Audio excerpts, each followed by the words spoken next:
Okay, guys, it's been a really busy week for me, and obviously a lot of stuff has been going on with the Russia probe and with, of course, the Trump administration and Kavanaugh and Twitter and everything. I discussed some of those things with Lennon McCarthy yesterday on his stream. Even, the whole Nike thing, which I discussed on his stream. I don't think I'm going to make a big deal of it on this channel because how much really can you take already? Everybody has their limit. So I will address this in brief. And of course, you do know that I don't have live streaming right now because of a copyright strike, but we'll try to make this short, and maybe we'll start a pattern of short, just recorded videos, and we'll see how it works. So, of course, everybody knows about the Trump administration official that decided to, if it's a real person, he or she is a Trump administration official that claimed that they're an undercover member of the resistance within his administration. So now we're getting the reaction, and this could be the reaction. It's either a reaction that the New York Times was not hoping to get, or they were hoping to get. Now, if they were not hoping to get it, they might be in a bit of trouble. Because technically, if this person is in a sensitive position, then Donald Trump can probably subpoena the Times to turn over who this person is. Let's say it's a person within the Department of Defense. Let's say it's the Secretary of the Navy. There is a Secretary of the Navy, by the way.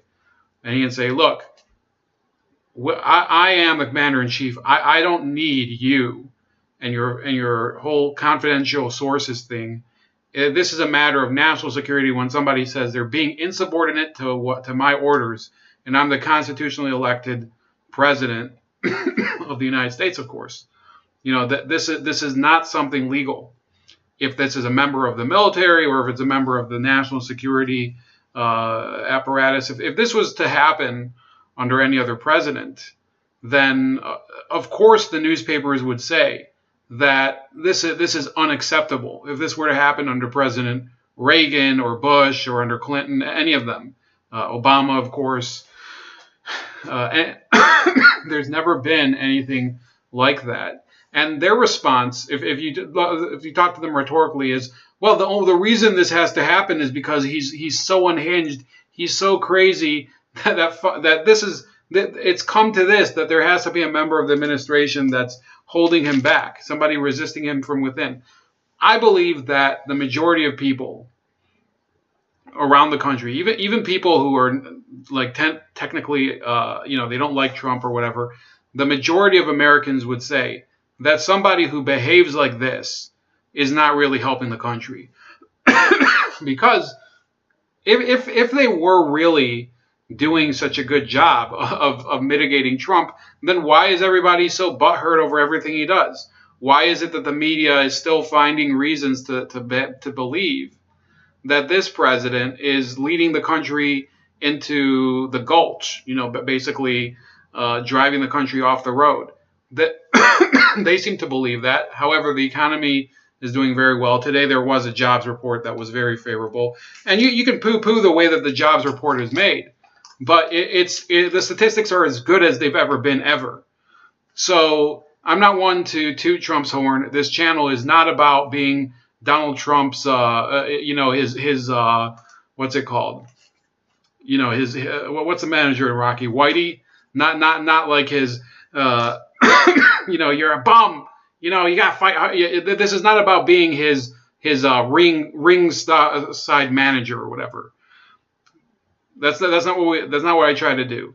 And if I am, then maybe it's because I agree with him on something. But the reality is, when he does something and he's being very reckless or he's doing something wrong, the way he behaves with the environment, the way that he drills literally everywhere, drilling in the Arctic Reserve, in my opinion, is something that I can't get behind.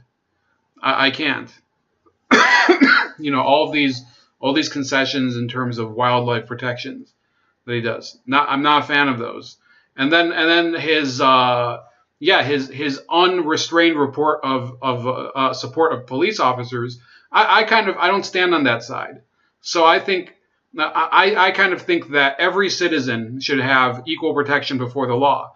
So in my opinion, the president, if it was the president I was going to support, the best type of president would say the police deserve the respect of the citizens, and the rights of the citizens deserve the respect of the police. So I think that there is plenty of room to say that Donald Trump is doing things that, you can object to. And I think that I object to certain things.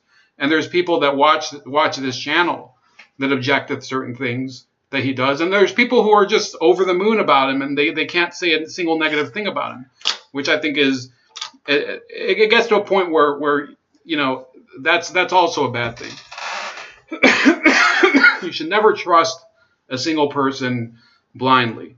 Now, what they're doing with this whole quote unquote resistance mole is they're basically validating everything that Donald Trump has said, because what they have claimed for a long time is that he's delusional, that he's basically making it up, that there's people within the government that are resisting him, that are colluding against him.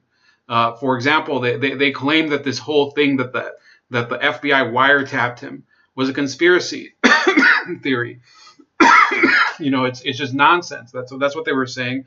Well, it turned out that yes, there were members of his campaign that were being surveilled electronically. Then they started parsing words and being very, very nuanced about it, saying, well, he's still an idiot because they technically didn't go into his connector box, the switchboard at Trump Tower. They technically didn't go there and say, that they didn't wiretap him. Wiretapping means that. No, everybody's aware that in the digital age, wiretapping is it does encompass other forms of surveillance. And if it's not, and if you think, the whole point is that he wasn't wiretapped, so therefore other forms of surveillance that might or might not have been justified by probable cause. If you think that's okay because he happened to say the wrong term for the surveillance, then clearly you're not in this in order to promote a more balanced and objective viewing of the news. You're in this to directly impugn the character of the subject. The subject is Donald Trump, and you're trying to impugn his character. Okay, that's not responsible journalism. And it's sad that there's the average people or people off the street have to point this out today, literally all the time.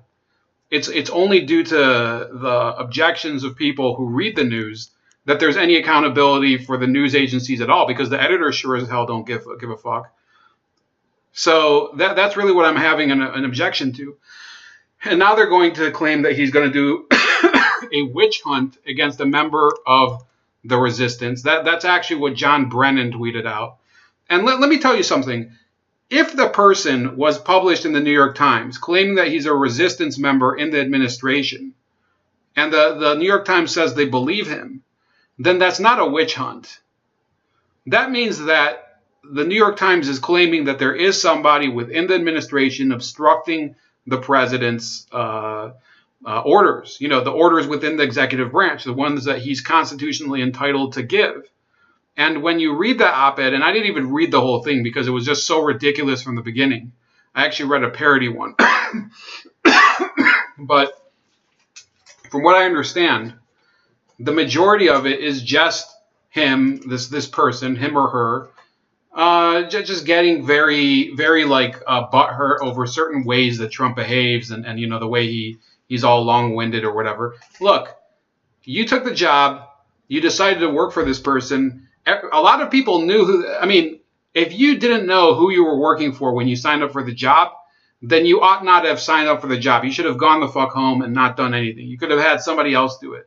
Instead, you want to create this whole noble cause that you're doing. Oh, I'm what they'll end up doing is they'll try to portray him as a martyr, this undercover person who decided to take one on the chin to resist tyranny and whatever. No.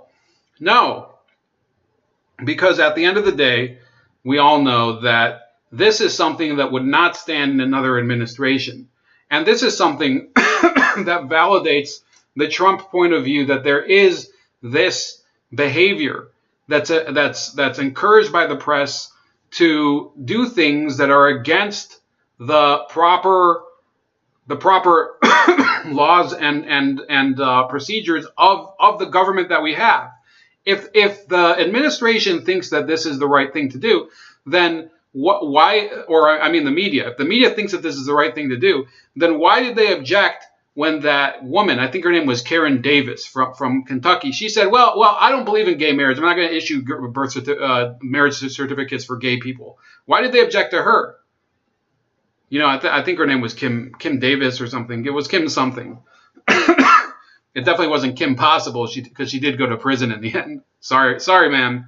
It is kind of funny, and I think she was kind of full of herself in the end. But even though I'm not a big supporter of gay marriage at all, I think it's the dumbest idea ever. But it's a law. So the newspapers at the time said correctly that as an officer of the court, I think she was like the county clerk or something, she had the obligation as an officer of the court, a sworn officer of the court, to give these marriage licenses whether she liked it or not. Now they're behaving as if, an anonymous douchebag who says, we're resisting from within. We're the real we're the real we're the real underground. You know, we're like the warriors. You know, from the movie with the whole spray paint and the baseball furies and whatever. You guys know what movie I'm talking about. That's the way they look at this person. It's all a matter of perspective. And it's actually going to end up helping Donald Trump. If he can uncover this person and say, hey, this person, we've had him this whole time, he's been screwing with us. It's just more reason it's more egg on the face of the media.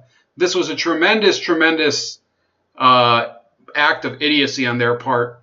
And I think that ultimately it raises a lot of questions about whether they're in this in order to report the news, or they're in this in order to make the news. That's what the New York Times is doing nowadays. So that's about it. Please like the video, subscribe to the channel. The second channel link is going to be up probably tomorrow night or some other time. So please check back for that. And also comment when it uploads. And look at all the other social media that I'm on. All the links are below. And have a great evening.